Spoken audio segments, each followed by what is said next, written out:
Hello and welcome to Dyslexia Explored. I'm Darius Namdaran, your host, and today we're going to talk about mind mapping.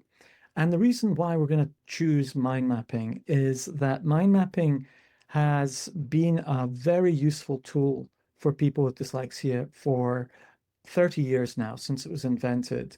And it's recommended by the British Dyslexia Association as a minimum accommodation for every company in the UK to have mind mapping accessible for people with dyslexia, as well as text-to-speech software and speech-to-text software. So I brought on an expert in mind mapping. I would say this guy knows probably as much, if not more, about mind mapping than I do. Actually, he knows lots more than mind mapping, and he A comes different, a from different kind of mind a mapping software. different kind. Yeah. Yeah. I want to introduce you to Liam from Biggerplate. Liam, it's great to have you here. Thank you for having me, Darren. It's a pleasure. As I said, it's nice to be able to geek out about mind mapping with someone else who knows as much as I do. Yeah, so this is an unusual story, an unusual episode, because often in these episodes we hear about people's dyslexia journeys, okay? And we're going to do a different kind of journey today, and that is the journey of mind mapping. We're going to explore the story of mind mapping from, Tony Buzan to now, okay? And along that journey, we're going to sort of have your journey with mind mapping and my journey with mind mapping and start pulling out the things we can learn about how and where it can help with dyslexia. Now, full disclaimer, I run an AI mind mapping company called ivvi Notes, who is the sponsor of this podcast. And we're not promoting any particular mind mapping app here per se, but just exploring the whole concept of mind mapping itself. Because in this podcast, we refer to it quite a lot on and off. And what I've noticed is that about 50% of my guests hear about mind mapping, and when I ask them about mind mapping, they're like, oh, it's so helpful with my dyslexia. And then another 50% is like, oh, that's interesting, never heard of it. And so this is your turn to be properly switched on to mind mapping and why it helps dyslexia, how it helps dyslexia, how it helps people who are visual thinkers and other people who don't have dyslexia, why it's such a universal tool that is often just assumed people know things about it. So, Liam, it's great to have you here. Let's wind back to your story. Could you give me a quick potted history of your experience with mind mapping? What got you switched on to mind mapping and how did it help you? Yeah, absolutely. So it's a relatively well repeated story, I guess, because I've told it in many cases because it is very much the story of Biggerplate as a business originated from my discovery of mind mapping. So my discovery of mind mapping came in my second year of university. So I think that was 2006, I think, where I was quite frankly a terrible student. I was having a really great time being a student at Bristol University. I was sort of overlooking the studying bit. And I was told in no uncertain terms that if I didn't pass a certain set of exams coming up, I would be politely or maybe not so politely asked to leave. And I sort of happened to sort of be chatting with my dad, and I said, "Oh, I think I might have slightly messed this up. I've got about 2 weeks to study 2 years worth of content, and I don't really know where to start. I'm a very slow reader. I haven't got any diagnosed learning difficulties or differences, but I've always been a bit of a slow reader. My handwriting is a shambles, and I didn't really have any notes to begin with anyway." So my dad had been involved at the time with a company that was working with mind mapping software, and he had a CD-ROM trial disk for one of the mind mapping software products. And he said, "Okay, well, you're an idiot, but give this a try and see if this helps, last roll of the dice." And so I really did use that as my sort of last roll of the dice. And I installed the software on my computer and just started mapping out the topics that I was studying. And just really, I was trying to say, what do I know? And as I started to build the mind maps, it was clear I didn't know much. But then I would go and find the bits I needed to know. And these mind maps would just take shape. And I didn't suddenly become an overnight A-grade student, but I managed to pass those exams. And that was at one stage an unthinkable likelihood.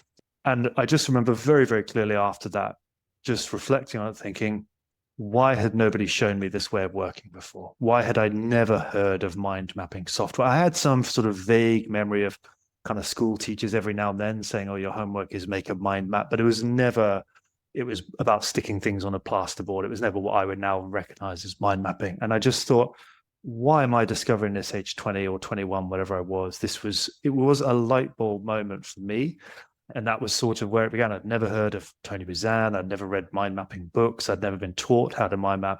I just got this software and just started doing it. And so really from that moment, which was, I think, 2006, I said, well, more students should know about mind mapping software. And wouldn't it be great if there was a mind map library where students could get good quality academic information, but in this really dynamic visual format that seemed to really unlock things for me. And that was, in essence, the origin of Biggerplate as a website. Was that idea, was a mind map library for students, and that launched in 2008. But it all started from my very real experience as a student going, why has nobody shown me this before? Fantastic. So for those people, 50% of listeners who might be going, oh, right, interesting. What is a mind map? I can't even visualize what a mind map is. Why don't you? Well, I'll tell you what, we should maybe for those who are on the video, I could just share a mind map and we can visually describe what a mind map looks like. I'm just going to do that right now. Okay. Okay. So basically, a mind map looks a bit like, well, what does a mind map look like, Liam? How would you describe the general look of a mind map? So, I've been doing this for a long time, and I like to think that the way I describe and teach people mind mapping is evolving all the time. But what I sort of tend to focus on most recently, if I was asked to describe the characteristics of what is a mind map, I base my characteristics of a mind map on what sort of 90+% of the mind maps on Biggerplate sort of look like. And there's three characteristics for me. Now, again, others might disagree with this, but this is just what I see from the thousands of mind maps that people have shared on Biggerplate. They tend to share these three characteristics. The first is they all have a single central or anchor topic. So just like you're seeing on the screen now in the map you've shown before, or the maps that's creating now on the screen, everything kind of expands outwards from a single point. And this is a really important difference between, for example, mind mapping and something like concept mapping, where you might have lots of different topics, lots of different connecting lines, but it's not exactly a clear origin. So a mind map for me has a single central or anchor topic. That's the first characteristic for me. The second characteristic of a mind map for me is it has visible structure. And what I mean by that is the lines joining up those pieces of information are visible. Now, a lot of people talk about mind mapping as a visual tool, but almost every bit of software on the planet is now called something visual or otherwise. But I actually like to think of it as visible. I want to see the lines connecting up my ideas and information. So we've got this single central topic, visible structure. And then the third characteristic of a mind map that I think is probably the most important is a tree structured hierarchy.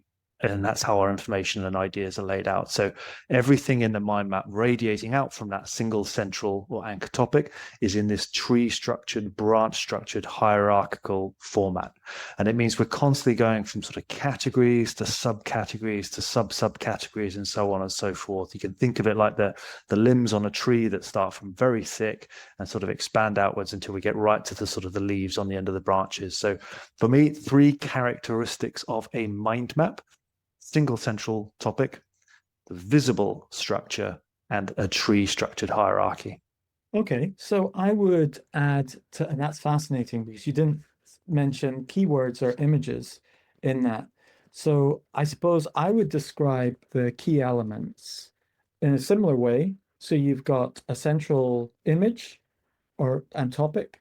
You've then got keywords that sit on branches. And as a sort of mechanical way, those are the key component parts. You've got images, keywords, and branches. And it starts, like you say, with a single topic, and everything radiates out from that. And the branches create this structure. And I love your idea of the articulation of structure and hierarchy. So I'm just going to pop the hierarchy and structure. The structure comes from the branches. So if you're listening to this, imagine a central image with branches coming off it. On top of the branches, there are keywords sitting on top of those branches, and then there are more branches coming off with keywords on top of that. sometimes you have more than one keyword, but you're trying to avoid paragraph bubbles because we're trying to get away from the overwhelm of text. And that's where the link to dyslexia is so useful, because with mind mapping, you're getting away from, text-based information and going into this distilled keywords, branch connections, and images. And it's interesting, Liam, to look at your journey and compare it to mine, because my journey happened at uni as well, 10 years before yours, in 1990, 10 or so years before. And I ended up so I was doing a law degree at Edinburgh University.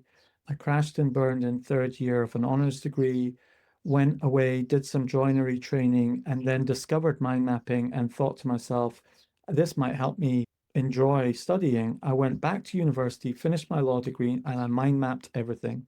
And it transformed the way I learned because I was no longer just cherry picking the topics I had to learn to get through the exam. I was actually mapping the whole subject, really understanding everything because it was speaking my language, this visual language. And I did it all by hand because I read the book Use Your Head by Tony Buzan.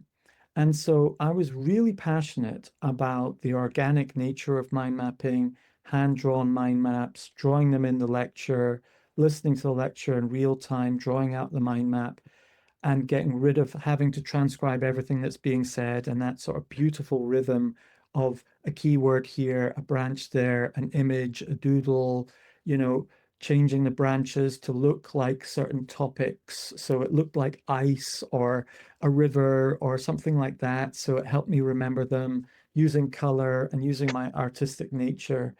And I totally loved mind mapping by hand, and I still do. In fact, I've got a Udemy course where I teach mind mapping by hand. And computer mind mapping kind of eclipsed that in many ways. And Tony Buzan, the originator of mind mapping, was kind of horrified by that development in many ways. He's a big advocate of drawing them by hand, and so am I. And I lived in this tension between should I draw out a mind map or should I use a computer mind map?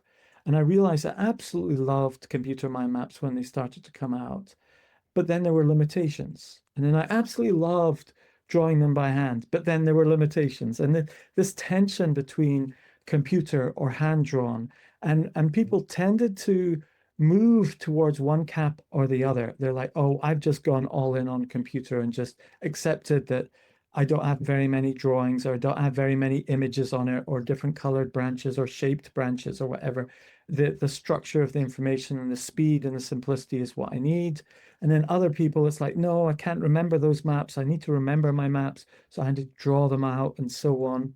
So one way of categorizing these two different worlds and ways of mind mapping that's very helpful, I find, is that I've discovered that mind mapping by computer fits very well for the workplace, and mind mapping by hand fits very well for the school and university because mind mapping by hand helps you remember the content and digest the content. Mind mapping by computer helps you organize and structure it. And at workplace, you don't often need to remember the information. You're just accessing it on the map, and that's fine. But at university, you have to remember maybe do doodles, and I used to flash map and redraw my maps from memory so I could walk into an exam and redraw my map from memory and have my notes with me. So those are the two kind of poles and the two core functions. One is for real digestion and memory, and the other one is for massive distillation of huge amounts of information and making it understandable and findable and relatable in a map. So, Liam, what are your thoughts on all of that kind of categorization, my story, my framing of it in comparison to Yeah, yours? there's a few things in there. So I don't disagree with the idea that mind mapping software is really well suited to the workplace. I have actually been recently, we've been republishing some very old videos, including a presentation that I did many years ago at our conference we did in San Francisco. And the focus of my talk back then, which was, I think, 2014, was mind mapping as the missing link. And I very much was describing, as you say, in the modern workplace, and that was 10 years ago, mind mapping software is the thing that I think most people are missing. It's actually what I think most people should be opening up before they start trying to put together their PowerPoint slides or before they start trying to put together their proposal documents. I really think mind mapping software in a workplace context should be really considered a must-have at that sort of front end, the sort of upfront early stage thinking. The other side of the equation, where you said about school and education, I do agree with some degree, but I know for a fact that if I had been shown hand-drawn mind mapping when I was at university and having that crisis moment, I would have absolutely passed it by. It would not Yeah. have landed with me at all. I've Yeah. got terrible writing. It's messy. I can draw actually very well, but I don't draw at all in that context. The thing that made the difference for me was the speed of throwing down a lot of stuff that I didn't understand. So I would, be throwing an author's name into a mind map and a sociological concept into the same Yes. mind map and not necessarily know that they're the same thing because I just hadn't done any studying. And it was only when I was really sort of starting to populate the mind maps. And for me, the core power of mind mapping software is this ability to move information, move Yeah. ideas and information, always though within that tree structure. So you throw in unstructured ideas and information or things where you don't know how it all fits together yet. And the thing that Yeah. really unlocked it for me was the ability to go, hang on, that belongs with that and that belongs with that. And I think those belong under a category of X and Y. And as your mind maps build in software, the ability to move really a lot of information, so topics in a mind map in software terms might have hyperlinks and notes, so a huge amount of sort of second layer information with it.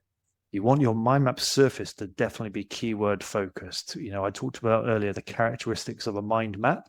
What I also talk about a lot is the best practice for mind mapping, which is what you highlighted, keywords. Absolutely, you want your mind maps to be keyword focused. If you look at some of the earliest mind maps I created at university, they're on Biggerplate, they're visible, they are huge blocks of text. It's not at all how I would advocate mind mapping, but it really worked for me to organize ideas and information. So I think you're right. There is a greater need for memorization and sort of internalization of information when you're at school and university. I think I just know for myself, hand drawing it wouldn't have worked because I'm just too slow to read. I'm too messy as a Yeah. writer. And I think what the You're so right. software did for me was gave me quite a little sort of bit of guidance. So again, another a principle of mind mapping. I talk a lot about mind maps, the byproduct. It's the power of the process. It's the process that matters. The mind map is kind of a consequence of it, but a good process is mind mapping.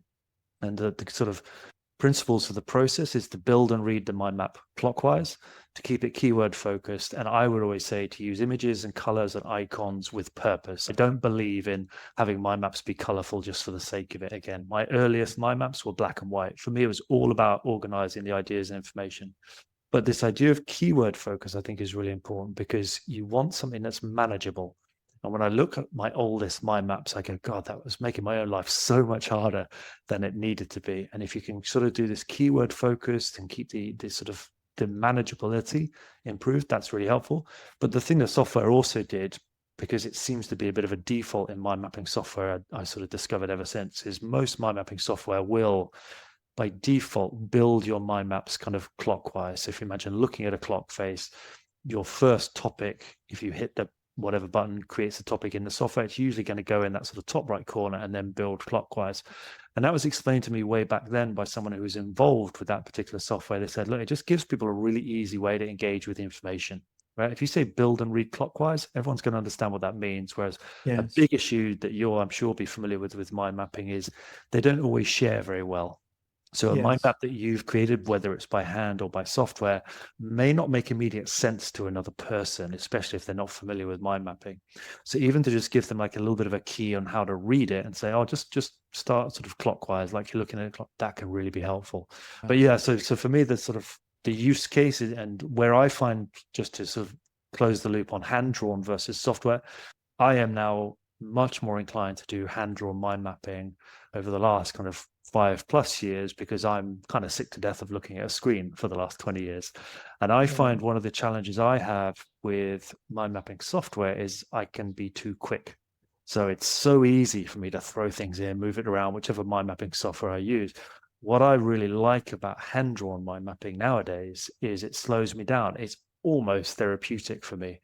And more often than not, it's not because I need to memorize something, but I am trying to just sort of internalize something, if I can put it that way. Yeah, It's slightly different. So I yeah, really do like hand-drawn mind mapping now. They're still messy, but I find it a different sort of process. Whereas for functioning, working stuff, I've got to be software mapping. I've got to get on. I've got to get things done, and that's kind of yeah, where yeah. that sits for me. So I would call that processing the information. Often when you're hand drawing it, that sort of meditative, deliberate, It's quite reflective, I find. you're reflective, you're really Yeah, processing that information, digesting it, internalizing it. And that leads us on to dyslexia, because dyslexia is a set of processing difficulties. It's fascinating. There's a new Delphi definition of dyslexia, which the UK has spent a lot of time updating the definition of dyslexia. And what they say is it's a set of processing difficulties, primarily phonological, but involving working memory and other factors. But basically, processing difficulties, not just phonological, not just reading and writing. So, mind mapping is helping you process that information. And that's the bottom line. You know, if you've got processing difficulties, mind mapping helps you process that information. And so, from a dyslexia point of view, the British Dyslexia Association, dyslexia assessors all recommend mind mapping because it uses multiple processing styles. So if you think about processing text, you're using this sort of phonological loop in your head. You're saying the words in your head and you're processing those words. In a mind map, you're processing words, but you're also processing spatially in a spatial environment. So that's a spatial processing. You're also processing sequentially. So there's a sequence of things, finding the right sequence of things. You're also processing visually with visual icons and markers. There's just so much processing. You could say you're processing simultaneously rather than sequentially. There's so many different styles of processing in all of that, yeah, that this sort of multimodal way of approaching it appeals to someone who, and often with dyslexia, those kinds of abilities, everyone's got those abilities, but those are stronger. You know, maybe your visual is stronger, maybe your spatial is stronger. And so you can compensate for your challenges with your strengths yeah. rather than improving your weaknesses. You're strengthening your strengths, and that grows over and carries those weaknesses. Yeah, I think it's really interesting, Darius, because what you're making me think about as well is another one of those presentation videos I've recently been republishing in another one of our events. I used to say this a lot. I really felt like we didn't need science to justify mind mapping. And I've said that many times. I always said we needed to focus more on user stories than brain science. And that was sort of a few reasons behind that, one of which I think a lot of quite sort of fluffy pseudoscience in inverted commas was associated with mind mapping for some time. And some of these kind of very general statements around left, right brain, all this kind of stuff that was just a little bit, it kind of made me a little bit queasy when people would describe mind mapping in these ways. Because I think actually, if you're a project manager, what you really want to see is how does this help me do my job? If you're a teacher, you want to see how does this help me do my job? And for most of the time, talking about this kind of slightly odd neuroscience, if you could even have called it that back then, was, I think, a little bit of dicey territory. And I just heard people recycling this stuff they'd read and heard but never questioned. And I thought that I think this is putting mind mapping into a slightly dangerous territory because it starts to sound a bit, mystical. However, what's been very interesting and where things like your podcast and the sort of trend over the last, maybe let's say 10 years of recognition of neurodiversity and investigation of what this means and what's going on, I think is actually starting to bring a whole new and much improved set of language and terminology and understanding for how mind mapping actually is helping. And it's no longer about some Yes, sort of slightly queasy pseudoscience from the 60s. It's yes, now about very tangible, okay, dyslexia is about this set of processing difficulties. And if you can compensate for X with a bit of Y, that's going to help someone with that particular condition. Yes. And I think this Yes. is where it's getting into really interesting territory, because I still know nothing about neuroscience. I certainly don't understand the neuroscience behind things like dyslexia or other sort of things like that. But I think it's very fascinating, because the more other people tell me, the more I'm like, okay, this kind of is where mind mapping sits. There's a book, I think it's down in this bookcase even, Visual Thinking by Temple Grandin. Did you ever see that book? That's Yes, down here. Temple Grandin has been a podcast guest There you go. And I on read this this, podcast. book, and Yes. I was just like, wow, this is cool. But in it, they talk about spatial, and it talks about her own challenges as being visual spatial in a world that was not sort of made for that. And that was one of many things that influenced how I will describe mind mapping now as a visual spatial technique, just like you did. You used the Yes. word spatial. Yes. And I think it's really important for a couple of reasons. Firstly, it's because it seems like anything on the planet now can call itself visual, as long as it's, I don't know, got 3 colors in it. So Yeah, every yeah, software tool under the sun is visual, right? Okay, that's deeply yeah. unhelpful, actually. That's why, for example, when I said about the characteristics of mind map earlier, I said it's about visible structure to me. I have to be able to see the structure. Yes. But the Yes. really important thing is spatial. And spatial in Yes. mind mapping is really powerful, even for people like me who don't, to my knowledge, have any learning difficulties. Because what I find with the spatial aspect of mind mapping is the location of a topic in your mind map structure tells you a lot of extra things about it without needing any more words. Where that topic sits in the structure, the tree structure, even if it's just a 1 or 2 word topic, its location spatially in relation to other things tells me a huge, huge amount.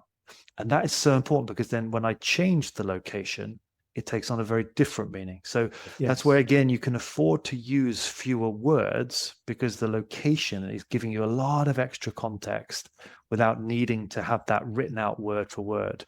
And I think that for me is another one of those ways that I may not understand the neuroscience behind it, but there's clearly something in that. So something that's keyword and got structure, and everything has sort of spatial context inferred by what it's around and connected to on the tree structure. That's pretty powerful and seemingly resonating with people who maybe need a little bit more help in that domain, or have a strength there that they're trying to build upon, like you say. So it might be interesting then to just introduce 7 learning science research areas that have emerged over the last 30 years where mind mapping really helps with, but it's not science done on mind mapping. This is just science done on education and learning and the way our minds work. I'll give you 7 interesting words: dual coding, chunking, schemas, spaced repetition, working memory, inhibitory control, cognitive flexibility. Those are all massive in the way that we get things done. So I'll just go through it quickly. I find it fascinating. There's a lot more, but these are really very important in a practical person's life, in a learner's life, and a person with dyslexia. So dual coding is this ability, the need for our brain to code information, dual code it.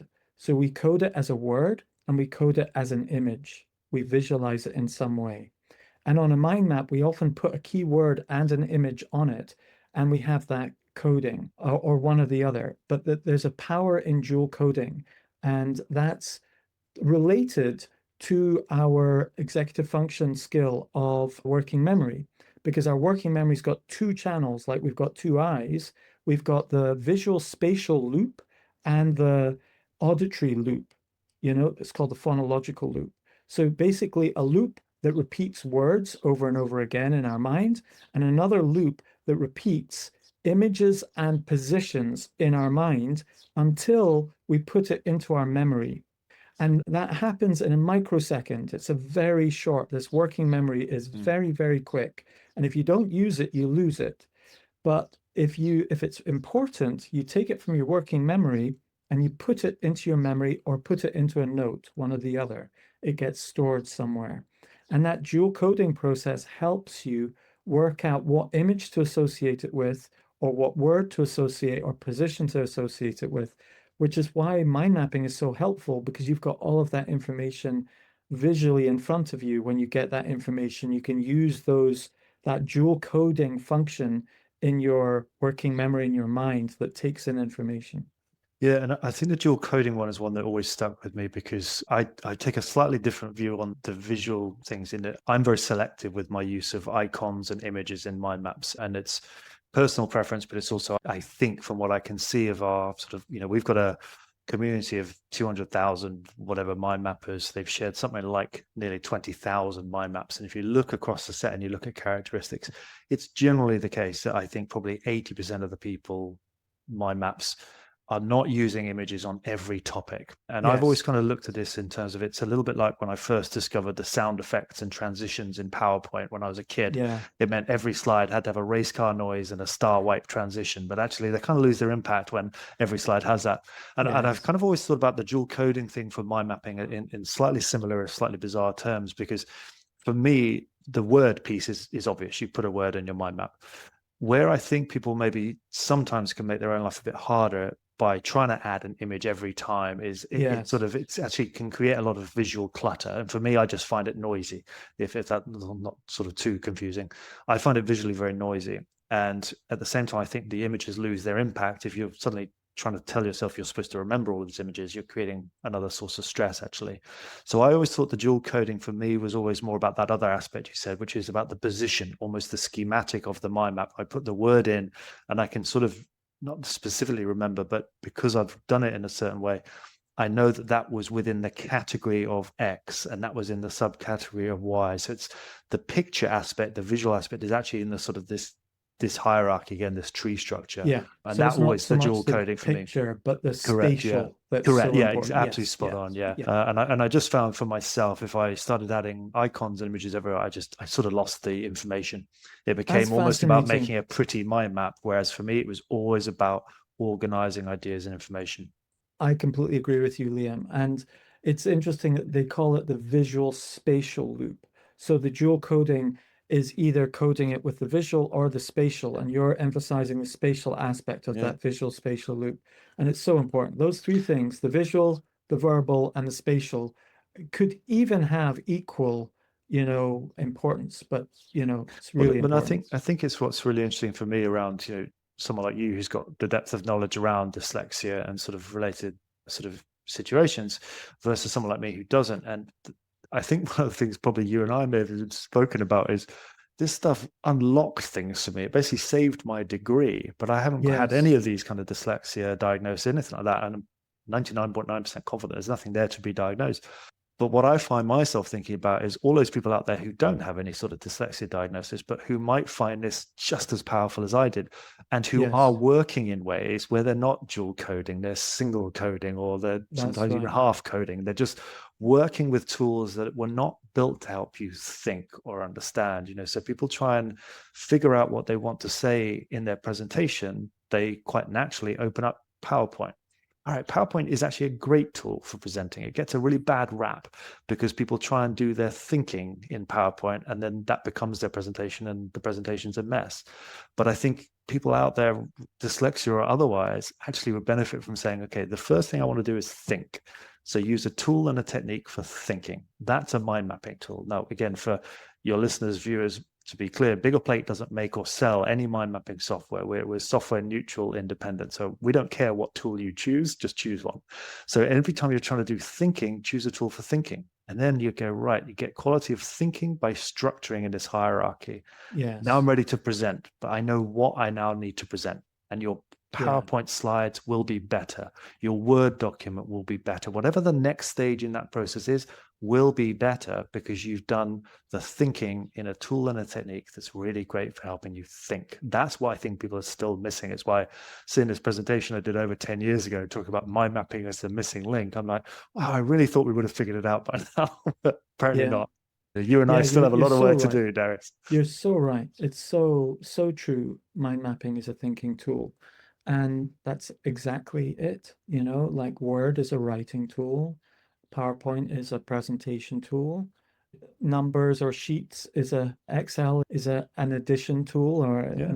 a maths tool. And even So before you open up an Excel sheet, sometimes just even a hand-drawn little mind map to say, yes, what am I trying to do with this sheet? What that's right. questions do I want to ask and Yes. answer through these numbers? Again, it's not that you mind map your spreadsheet, but if you Yeah. do the thinking before you jump into the next tool, you're probably Yes. going to skip some steps and get faster. Yes.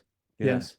And also what sort of rows and columns do I want? And Yeah. what order will I put them in? Instead of Yeah. dragging them across, you could organize it in your map very quickly and then Yeah. just go in there and implement it. So I love it, the skim thinking tool. And I think that ties into this concept of schemas. I mean, I think the concept of a schema, I know it's a fancy word, but in the sort of neuroscience and the research on it, is they've realized that the human brain doesn't remember things unless it's placed into a schematic structure of some sort, Yeah. some sort of order, some sort of pattern. And that's why this sort of hierarchy, this pattern is so important.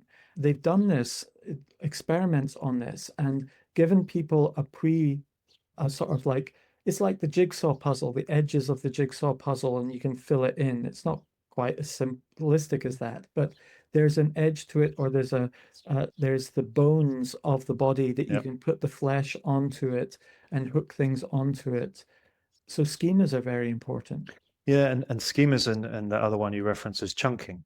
So if you do Yes, chunking, you actually end up with a schema more often than not. yes, So when that's we right. teach mind mapping, we talk about a very simple process to go through, which is capture and capture and categorize. And the minute you do that in mind mapping, particularly in software, because you can go, oh, hang on, that should be over here. That's not the right cat. Yes, That just makes it easier, right?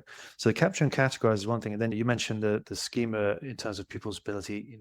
My dad remembers speaking to someone in the US who was involved in the fire department, and they said the first thing they will try and get their hands off if they can, if they go into an emergency situation as a building, is a blueprint of some sort of schematic, so they know what they're going into.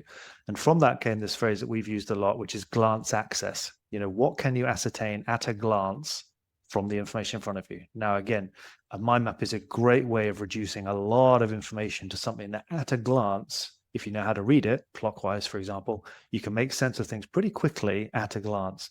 There's lots of yes, depth and detail that may not be visible on the surface, but at a glance, you can sort of get a relatively good overview, and that's really important. And then I love the it. other thing you mentioned that really resonates is the puzzle. Again, something I've used as an analogy for years in our mind map training is this daily challenge I think we have of trying to build jigsaw puzzles. But we're doing it in a world where we don't have a nice box that tells us what the end is supposed to look like. We don't have nice edge pieces, so we don't necessarily know the parameters of our project. And sometimes those parameters move and expand. And then again, if you're building a puzzle in physical real world terms, the first thing you'd do is you'd start building the edges. Then you'd start looking for things that maybe look similar colors. So your blues and your greens, you might start to sort of batch them together. Even if you don't quite know how they fit together, you start to build up the picture by doing that. But we're working, most of us, in a world where those colors in inverted commas are not really that obvious. We don't see that, oh, that belongs with that and that belongs with that. So we're sort of moving in this kind of information jigsaw puzzle, and we really are trying to do that work, but with tools that are not great for it. Whereas if you take mind mapping software, you capture this puzzle piece and you go, well, I don't really know where this belongs. I don't know what the end thing is supposed to look like. I don't know what this belongs with. I'm going to chuck it into my mind map, and I'm going to just try and find other things and keep testing those puzzle pieces against each other. And if you go capture, categorize enough times, eventually you'll go, there's a set Yeah, of things there. Now I know what that set is. I'm going to give it a label. And now I'm going to ask myself, what else might be in that bucket, that set, and build out from there. And it's, all of these things now I think are really coming together quite yeah, neatly. And it's not just about neurodivergence. It's actually, I think it's what most of us struggle with. But obviously people yeah, with different neurodiverse sort of situations are going to have it doubled or amplified to a much greater yes, extent. And so yes. these tools have potentially even more impact for them than they would for anyone else. Absolutely, that's it exactly. We've got the same kind of minds. It's just certain things are amplified and certain things are dialed down. Like working memory with dyslexia is often smaller, but everyone's working memory is limited to like 7 items. Dyslexia, often it's two or three. So that rapid memory, you need to find ways to deal with that working memory, both with dyslexia and without it.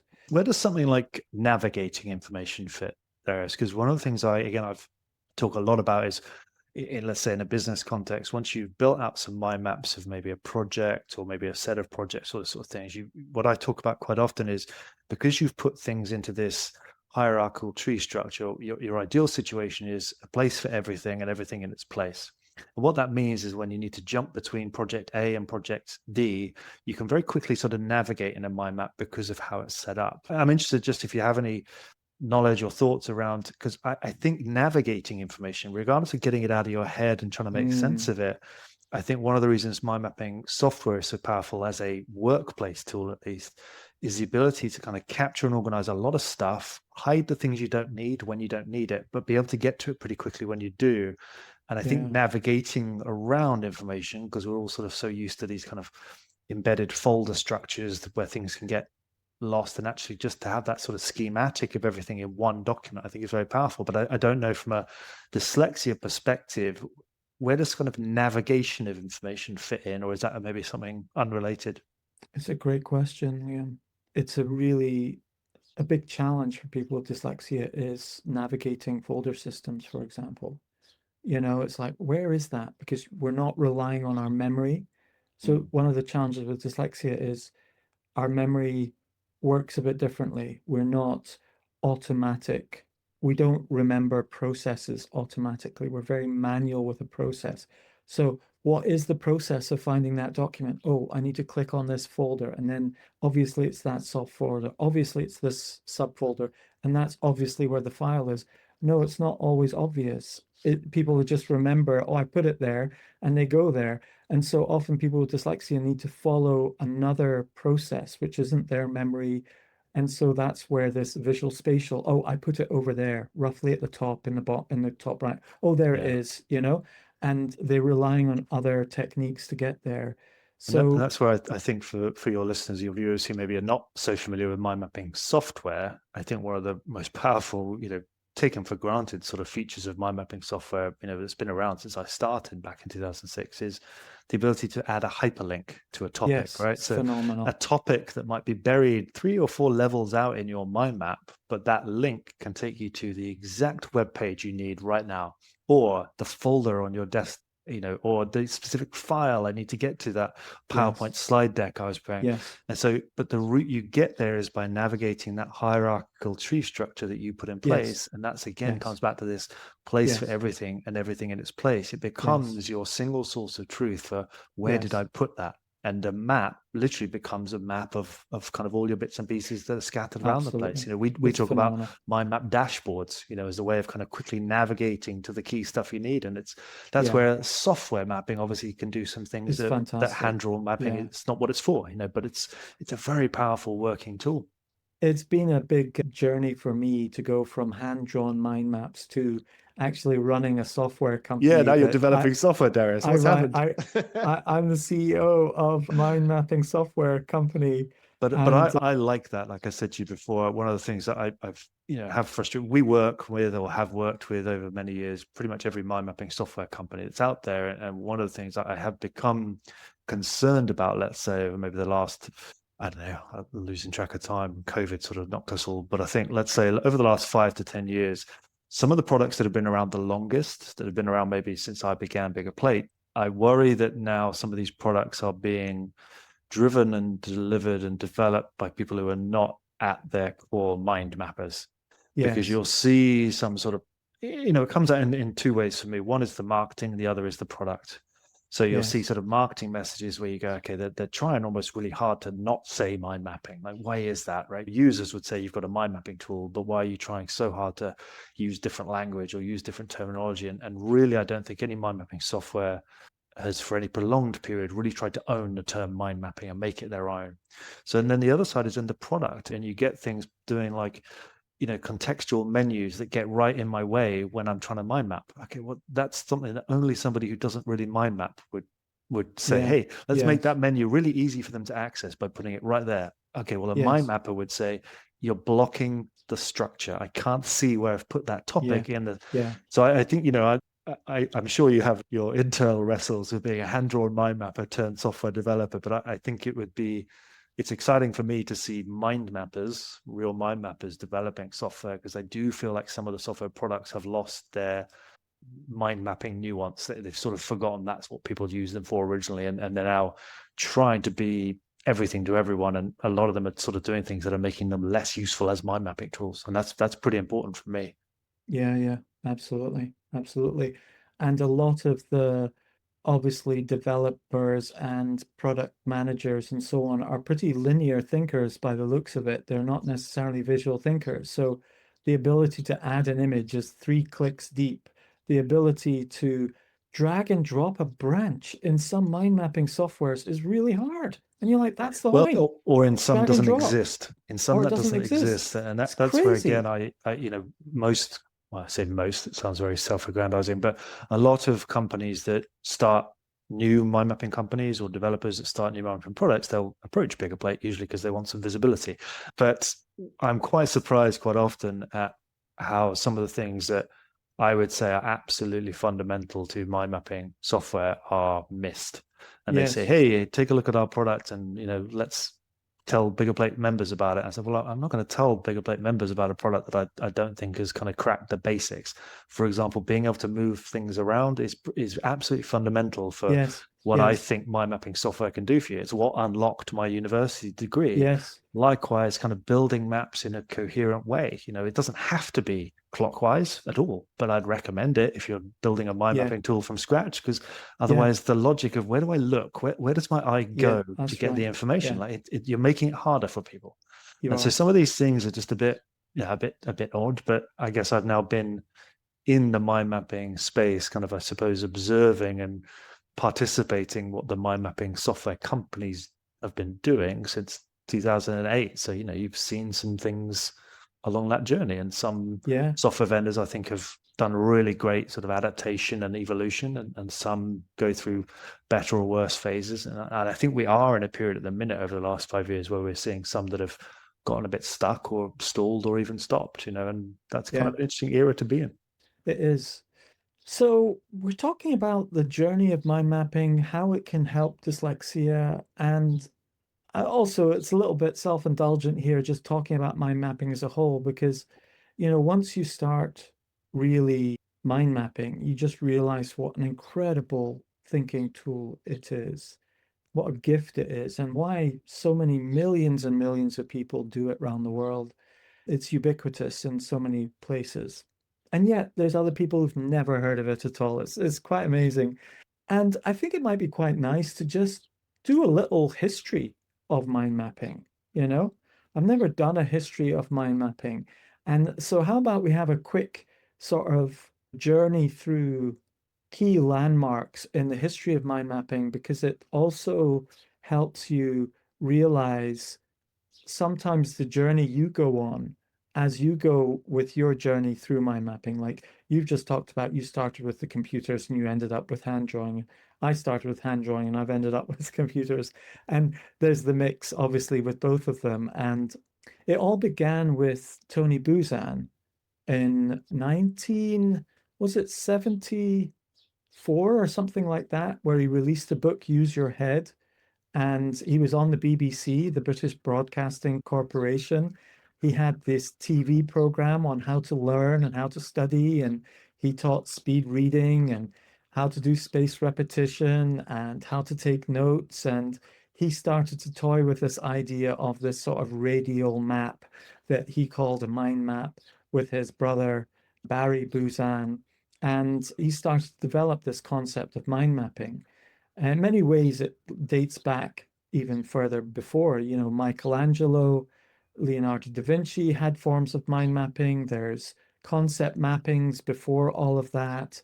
There's flow charts, all sorts of different diagrams. But he brought together this concept of starting in the middle, adding keywords that sat on top of branches, adding images to branches, you chunking things with color, and created this kind of formula, working in a clockwise order, all of these kind of simple strategies that reduced the cognitive load and sort of enhanced that kind of memory experience. And he was kind of deploying a lot of these strategies intuitively, that we can now look back and say, oh, by using color, you're chunking the information into 7 chunks rather than 30 different keywords.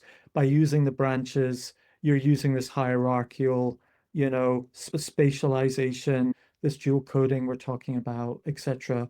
So there were so many key decisions he made in seeding those principles that are paying off. And since then, we started with the hand-drawn mind maps, I remember at university, just about 8 years after mind mapping came out. And then when did the computerized mind mapping start? Was that round about Well, it's quite a 95 funny, or yeah, something like it's that? quite a funny thing. So we've been online since 2008. I this year turned 40. And so when I started Bigger Plate, I was 21. The website going online, I was 23. And one of my funniest things I learned pretty quickly is people joining, Bigger Plate's a free to join community. And one of the things I learned very quickly was people started joining, and I was like, okay, I need to know who's mind map, what they do. I didn't really understand the world of mind mapping at all. I just had this idea of a platform for students. But it became quite clear to me that one of the things mind mappers love to tell you is how long they've been mind mapping. And so Ah, even today, we've got members of Bigger Plate who've been with us since 2008, since the year we launched, but have been mind mapping since. And I think the answer to your question is it is in the 90s. It's in, I think, roughly the mid 90s when I think some of the earliest mind mapping software products, I think from my memory, were Mind Manager. And then I think Mind Genius, which was out of Scotland as well. I think that was relatively early on in the 90s. And certainly Mind Manager is one that a lot of our oldest, as in longest standing members started with way back. And that was in the 90s, yeah, sort of computer based software. I think, again, it's sort of history that predates me and Bigger Plate, so I'm just not that tuned into it. But I think Tony Bazan was involved in some of the early experiments with mind mapping software development. But I think, as you sort of alluded to earlier, I think he had a very rigid view, I suspect, of kind of, well, I don't suspect, I know, a relatively rigid view of how mind mapping could and should be done. And that doesn't necessarily overlay onto software quite so neatly as he might have liked. And I think so. I think he was involved in some of those early stages, but not for such a prolonged period until many years later when he did have, I think, a pretty successful collaboration with Chris at iMindMap. But that was many years later. And I think there was a period as well. And yeah, Tony's legacy, I think, is very well established in mind mapping, but certainly in the earlier years of Bigger Plate, it was a bit of a double-edged sword, actually, Tony's kind of input and impact on mind mapping. So yes, he gave it the name mind mapping, which you may argue has not been the greatest label, actually. And, I don't know if you have it, but sometimes when I tell people what I do and I say it's to do with mind mapping, I get these very funny looks because they think I'm going to scan their brain or something. But I think where Tony maybe didn't quite, benefit of hindsight, but I think he, for quite some time in the early years of Bigger Plate, you could see his position on things was relatively dogmatic. You were either doing yes, mind mapping his way or you were doing it wrong. Now, I yeah, look at that and I say, well, if I showed Tony Bazan when he was alive my earliest mind maps, the mind maps that absolutely salvaged my degree, he would have said, you're doing it wrong. He yes, wouldn't actually, and he wasn't great at listening to the fact that it had really worked well for me. So he was very dogmatic about it his way. Even his books talk about the mind map laws. And again, I've done workshops with people where I met a girl once and she was 21. And at the end, she came up and said, "Oh, that was really great. I'm so excited to go and try this again." I said, "Oh, you've done mind mapping before?" She said, "Yeah, I did it at school and I found it really useful. But then somebody told me I was doing it wrong, so I stopped." And it's yes, just the impact an authority figure, whether it's the author of mind mapping or a teacher or yes, somebody telling you you're doing it wrong, can be yes, really detrimental. If it's working for you, it's working for you. If black and white mind maps full of words work for you, like they did for me at university, keep doing that. And then try and yeah, maybe layer on some of these things as little experiments. Maybe try and do keywords. Maybe try and do that. Tony was pretty dogmatic about it's mind mapping his way or it's wrong. And the other thing I absolutely. think he was a little bit too narrow. And even when he was working with, Chris, and they did some great work, but I think it was mainly Chris's work, I have to be honest, in iMindMap, which is a really nice mind mapping product, probably about as close to Tony's kind of hand-drawn mind mapping as you could get. But even then, Tony's narrative was very much about mind mapping was for creativity and memorization, and really generally stayed quite narrow on that field. And like you said earlier, most people in the workplace don't need to memorize stuff. And a lot of people in the workplace don't really see the need to be creative. They just need to do, right? They need to Yeah, get stuff done. And I think that's where yes, someone like Chris brought a very good sort of practical real world business knowledge to. And that's why iMindMap was a very good product. But I yeah, think Tony's kind of impact on mind mapping, certainly in the early I would guess in the sort of 2000s. It was a bit of a mixed blessing because he'd sort of Yes. laid some foundations, but then I think he may have sort of served to slightly hold it back in a way. He was also quite famous when we started for being a bit litigious around the copyright around mind mapping or mind maps, so even when we started, we were a mind map library that didn't use the word mind map because we were told Tony Bazan would sue us. So I think there's an issue. If you're genuinely trying to look at the history of mind mapping, I'd say Yes. there's been a bit of a positive and negative, and largely positive, I should be very clear, in terms of what Tony Yeah. did, but maybe some areas where I think with hindsight you might have said he maybe could have helped to accelerate more had he pushed on some other angles and maybe been a bit less dogmatic about some of those things.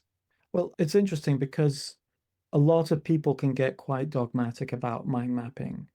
And it's not just Tony Buzan, it can be other people. And you Mm. could see, I remember at the forums in the 90s, people will say, oh, that's not the right way to mind map. You're not doing it right. You've got too many words on your branches. You've not got this, you're not doing that. It's not going clockwise. All whatever it is, whatever principle or rule was being broken. Yeah, And I think of them as principles. And the correct. beautiful Yeah, thing about a principle is that when you understand why you do keywords, you then can decide whether or not you want the benefit of keywords or not. And so sometimes you want to just write a whole quote in a big chunk on a branch, and that's you. But you realize, oh gosh, that's going to undermine the principle of distilling things down and really keeping your focus. And so you say to yourself, okay, well, I'll push that off to the side of the map and reference it, and I'll put the keywords in the middle. And you start to find if I do this, I get that result. yeah. If I It's do that, I conscious get this choices. result. Yeah, it's Yes, conscious choice about which principles to stick to and ignore depending on what you're trying that's to right. achieve. And again, it's where I think a sort of a one size fits all set of laws Yeah, was actually at times detrimental to people's it's willingness to true. experiment with mind mapping. And if I Yes, had been given this set of laws when I was struggling to get my university exams passed, I would have said, yes, I don't have time to learn somebody's rules for doing stuff. So I would have yeah, parked it and not touched mind mapping. There would be no bigger plate. There would be no interview with yes, Darius 20 years later, and I think yes, it's yes, there are some principles that are good to keep aware of. We talk about the characteristics of a mind map and some best practice for the process of mind mapping. If you choose to ignore all of those things, but it works for you, absolutely fine. Bigger Plate and Liam are never going to be saying to you, you're doing it wrong. We might say to you, yes, you might be able to get even more out of this. It's like yes, putting jet fuel in your car if you maybe do stick to building it and reading it yeah, clockwise. If you just stick to keywords, and yes, maybe if you want to have that big block of text, put it in the notes on a topic. Another thing that yes, we talked about before is this kind of second layer information. So a note is this kind of, you can have a mini Word document behind every single topic in a mind map. It's incredibly powerful to keep a yes, huge volume of information without being overwhelmed by it. And again, yes, if I'd been as tuned into mind mapping principles when I did my university maps, I would have been using topic notes a lot more than I did. yes. So talking about mind mappings being messy sometimes, it's really about effectiveness. That's the goal. Is that mind map effective for you? And different mind maps are effective for different things.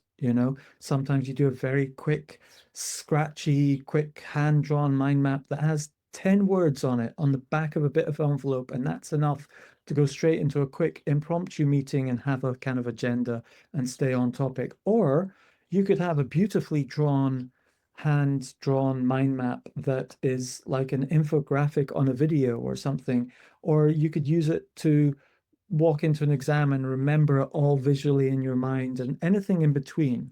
And I think one of the things that really strikes me in my journey is how self-conscious people get about their mind maps.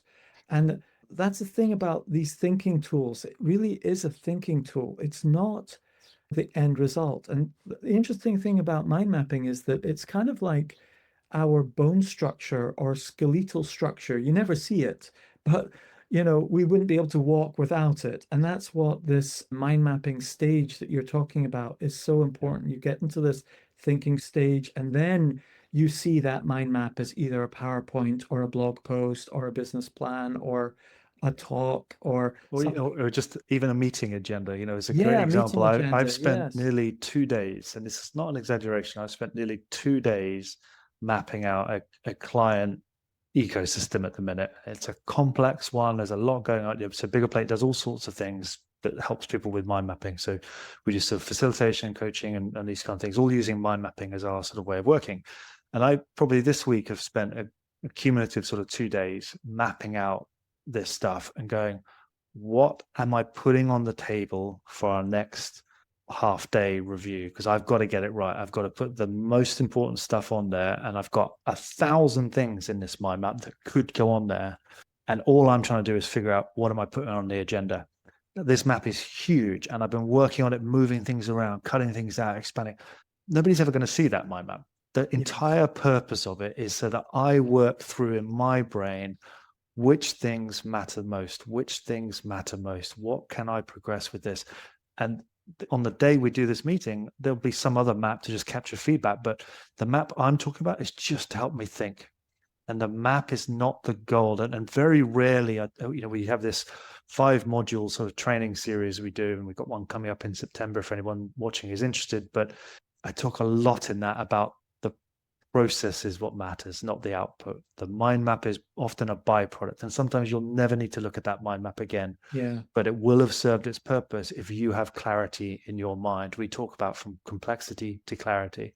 And so I've spent 2 days to get real clarity. So when I go into that meeting, I will be saying to them, these are the 3 things we've got to talk about and figure out.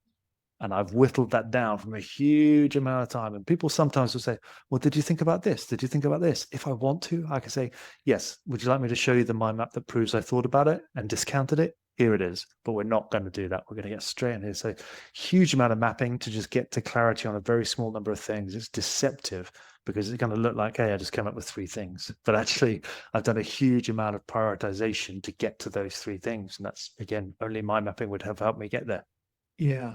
Brilliant. And I do workplace strategy coaching for people with dyslexia. And one of the things is that it's highly recommended for dyslexia and managers to get their thoughts down and create an agenda for a meeting or actually a presentation in a meeting. Because one of the traits of dyslexia is sometimes we can just verbally process and go round and round in circles, which a lot of people do. We just Yeah, do it on I do that. It was yeah. described to me as, it was in a book I read, and it described it as motoric thinking. And I always quite like that as a way of describing. I will sometimes, and I know I do it, I hear myself do it, and I still can't stop. I verbalize to clarify my own thoughts. And Yes, that's where if I've got an absolutely. audience, that's what I'll do. If I haven't got an Yes, audience, I'll mind map. yes. Or And I'm so just a what crazy guy happens? talking to myself. So the experience is a bit like a person is, from the person's perspective, they feel like they're walking around a topic, discussing it, thinking about it, looking at it from just different angles, spiraling around it until they get to the core point. Yeah, But from the experience of people in the meeting, it just feels like you're talking round and round in correct. Yeah, circles, and it's very frustrating. yeah. So the solution is to do that talking round and round in circles to yourself, to your mind map. Ivvi, my software, you can speak to Ivvi and Ivvi will transcribe it and turn it into a mind map, and then you can rearrange it and organize it and then talk from that mind map. So it's like speech to map technology. But in other software, you would just type out your thoughts, organize them, create. I was just doing this with a guy yesterday, and he was like, "Oh, it was amazing." I walked into my meeting. I had my mind map. They told me about the meeting 5 minutes before. I quickly wrote down a mind map of all the key things I need to say. I just used each one of the keywords as a springboard to talk about for a sentence or two. And I got it explained in like 3, 4 minutes, which instead of 12 minutes. And the difference between a 4 minute presentation in a 1 hour meeting and a 12-minute presentation is massive. 12 Yeah. minute presentation just takes the wind out of everyone's sails. 4 minute presentation excites, energizes, and directs everyone. And then everyone started talking about it, and he started to add the information to his map. And then, about 20 minutes halfway through the meeting, he said, "Hey, shall I just summarize what we've just said?" And he uses the mind map that he's just used to summarize it, shows it to people, and everyone's like, "Wow, that's so helpful. Thank you very much." And that's a person with dyslexia using their strengths. And that's something that so many mind mappers do already. And it really helps everyone to do that. With dyslexia, it's just multiplied Well, fivefold, you talked tenfold. earlier about your 7 sort of aspects you learned or have emerged around. You said flexibility was one of the ones you Yeah, highlighted. cognitive flexibility. Right. Yes. And this is, I think, absolutely what's happening there for that person is I think, and I don't think this is just about mind mapping software. So mind mapping software gives you like phenomenal flexibility. So when I talk about that kind of assembling the jigsaw puzzle, that Yeah. analogy in the workplace, somebody sometimes just comes and throws 100 jigsaw pieces at you and it goes, make sense of that. Yes. Good luck, right? So you need to have some flexibility. So, everyone's got a plan until they get punched in the face. Okay, so you need a plan that can adapt and sort of flex. So mind mapping software gives you a real flexibility, an ability to adapt, let's say.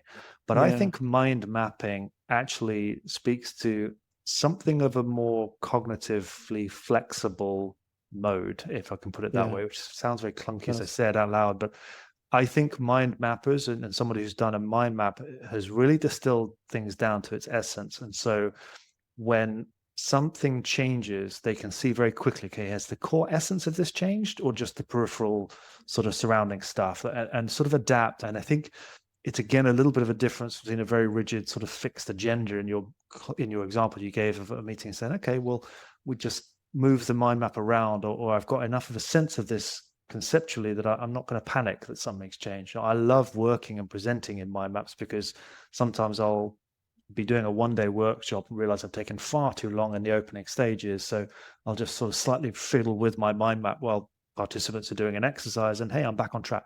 It gives me this like flexibility, both sort Yes. of practically on the page and on the screen, but also I think there's something of a more flexible, adaptable mindset that comes with feeling kind of a degree of comfort and confidence in I understand the topic. I know the concepts I'm working with here. And so if things change, I can change too. And I think that's pretty powerful. Yeah. So the area of neuroscience that's developed around this is executive functioning. And it's a big key word in education and in life. And this executive function research is massive. I highly recommend anyone just paying attention when someone talks about executive function, because executive function is the ability to be the executive of your life. Those parts of your mind that help you be an executive, take control, and direct things. Now, often we're not in control, but when we want to be in control and be the executive of our company, our life, our family, whatever it is, it normally involves three functions, which is working memory, inhibitory control, and cognitive flexibility. And in simple terms, working memory is capturing information. Inhibitory control is focus, and cognitive flexibility is adapt. So we can simplify it to capture, focus, and adapt. These three parts of our brain that capture, focus, and adapt. And we have to do that all the time. We don't have to if we're not in charge, but if we're in charge and we want to stay on track, working memory is the ability to capture and filter the right information that is coming through our senses, and then we apply it to what we're going to focus in on. Am I going to stay focused in on something as a distraction or not? And that's the schema, a structure, a pattern, our focus. And then the cognitive flexibility, this adaptiveness. Are we going to adapt to the new circumstances or territory as it emerges? Are we going to adapt our plans? So those are the three Mm. key elements of capture, focus, and adapt that mind mapping is very well suited to doing. Yeah. We've been Yeah. talking about that capture with the working memory, just capturing keywords. Then there's that focus, which is that hierarchy, creates this hierarchy of focus and attention. What am I going to pay more attention to? Yeah, and the ability to just, again, there's a lot of functions in mind mapping software that are really the unsung heroes of mind mapping software. Yes, For yes, example, the ability to just fold branches or collapse them away.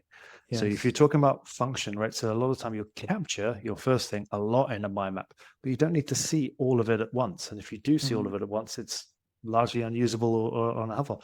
But in a mind mapping software, to sort of zoom in or to collapse the branches you don't need to see right now, but have the confidence and sort of load off your brain, if you like, that I've captured it. It's there. I don't need it right now, but I know it's there, right? So your brain can Yeah, relax. You've got it.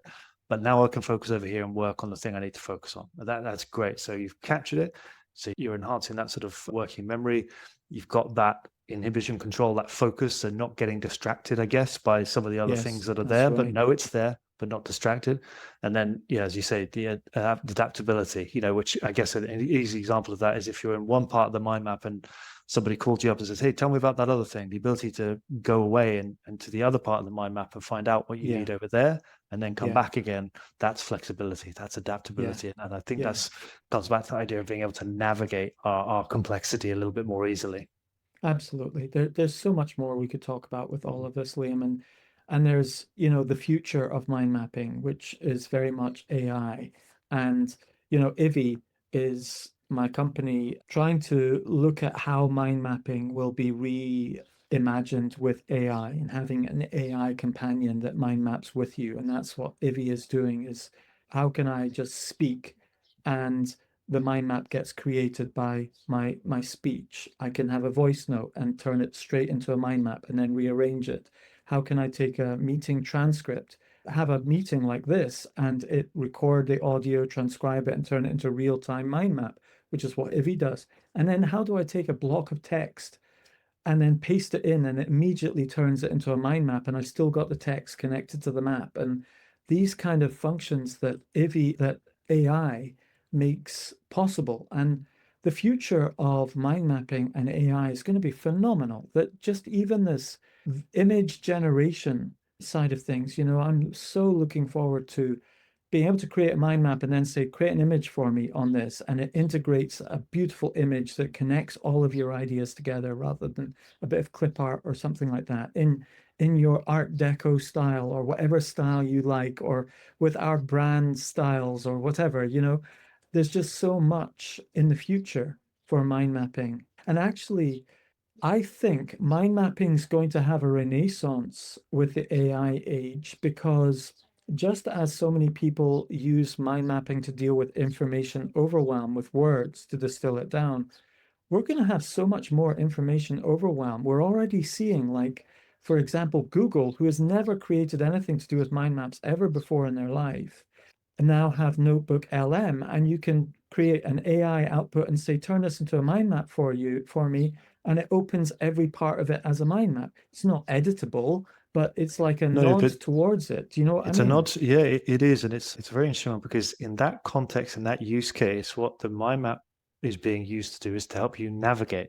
And I Mm, think that's an interesting recognition or acknowledgement, if you like, of you can give people all the information in the world. We essentially have it now. We've got more information than we could possibly know what to do with.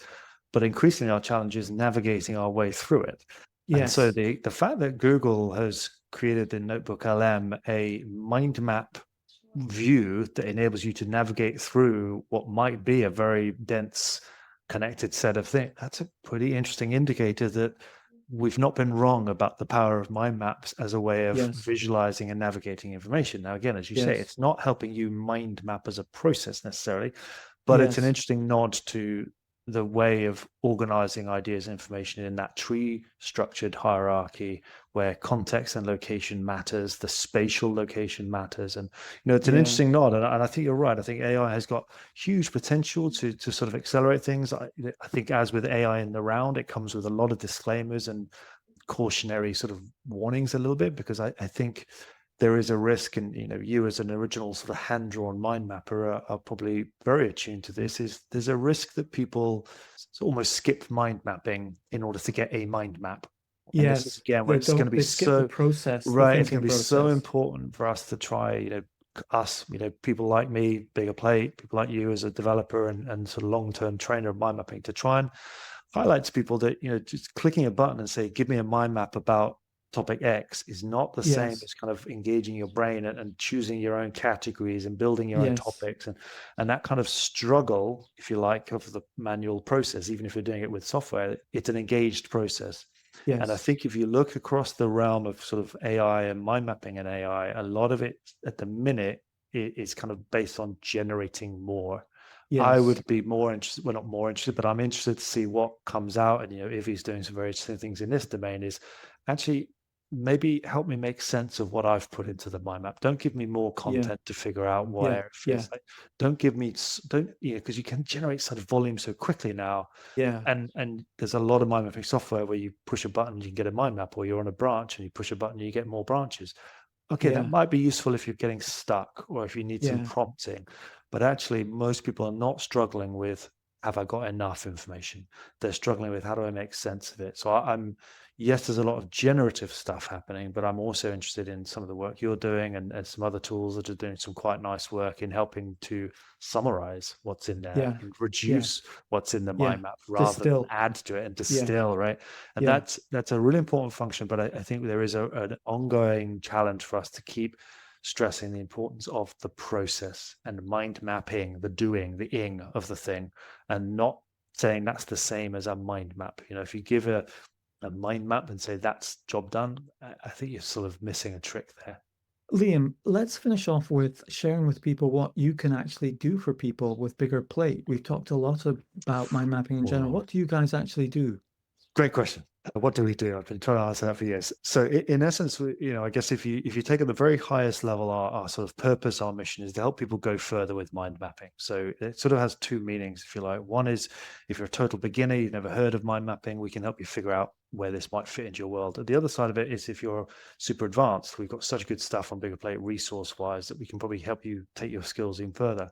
So go further in terms of your sort of mind mapping skills is one side, but also go further because we genuinely believe, whether it's at work, at home, in your community, you're studying, mind mapping will help you get further along, or whatever domain you're talking about. So our goal, our mission is to help people go further with mind mapping. That's our why, if you like. In terms of what we do, what we're sort of most known for is templates, tutorials, and training. So templates is our mind map library, absolutely free to access, and it's working editable files of mind maps. So if you're thinking of starting a business, you can get a business plan template and actually work with it. It's not just a picture of a mind map. You just need to have some compatible mind mapping software, and you can then edit and develop that yourself. So the mind map library is kind of the origin of Bigger Plate and what we're most known for. Tutorials is what we've really built up a lot over the last kind of 5+ years. That's video tutorials saying, hey, to do this in this software, push these buttons. But I think more important than that is actual real use cases. So, we've got a lot of really interesting members in our community, over 200,000. And so we've got, hey, here's a financial advisor who's using this particular mind mapping software tool to engage with new clients and understand their financial goals. Here's a marketing exec over here who's using mind mapping to plan their marketing campaigns. So here's a teacher using, so we've got loads of videos, webinar recordings to help people see what do real people do with mind mapping. And for me, that's Mm, so powerful to see, okay, well, how does a person like me doing a job like mine use these tools and techniques? It's not just because, hey, mind mapping is great. It's saying, what is the practical application? And then training, relatively self-explanatory. As I say, we do sort of coaching, consulting, facilitation, all with mind mapping at the heart. In terms of what your listeners, viewers might want to do, go and sign up for Bigger Plate. That's free to give you access to the mind map library. If you want access to all of the resources and the videos, you can sign up for our Bigger Plate Plus membership. That costs $20 a year. But I created a discount code for your listeners, which is DYS Explored, all uppercase. I'm sure you can share it on the screen somehow.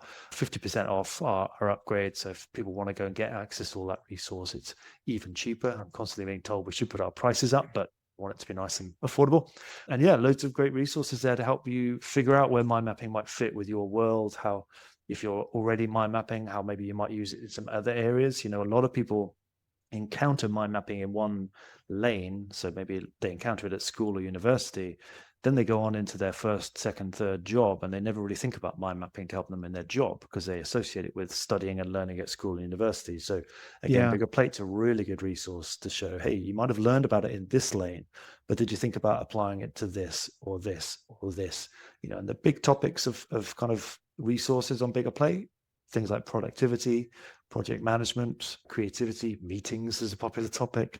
So all of those topics, if you're interested in trying to do any of those things, which most people are, we've got some really great resources to show people how mind mapping can underpin and support and enhance most of those things. And it's not just because Liam says so. It's here's what real people around the world are doing with these tools and techniques. And again, the important thing is we are neutral. We don't have a horse in the race. We don't make any mind mapping software. We're really advocating for the technique and the toolkit generally. Liam. We'll put the links in the show notes. Just Great. swipe up wherever you're listening to this or in YouTube. It'll be in the show notes and you can click through to that Biggerplate, have a look around, see the maps, and also that's super cheap. For a year, it's £20 for a year. Not even pounds, Darius. It's dollars. It's not Dollars, even British dollars. Oh my pounds. Yeah, goodness. I And know. you get a 50% discount. Wow, Yeah, that's a lot of useful it's amazing. I'm always so information. broke, isn't it, really? I mean, Yeah, but yeah. Yeah. And you've got Udemy courses and things like that as well, which are great. Yeah, and again, that upgrade on Biggerplate, that includes all of our e-learning courses. So everything you can No find way. on Udemy is Really? in the Biggerplate membership. No Yeah, way. That's so good. it's a real all-you-can-eat model, and we just That's a keep good adding to it, deal. right? Yeah, I'm a member. Can I go and watch them as well? you can. Yeah, you got I've it all. never. Everything we've Yeah, ever yeah. done, you're I getting should for go and look. $20 a I year. should go and look. That's brilliant. it. That's brilliant. That's it. So thank you very much, Liam. It's been No, great it's having you on the so nice. Thank you. podcast. Until next time. See ya. Thanks.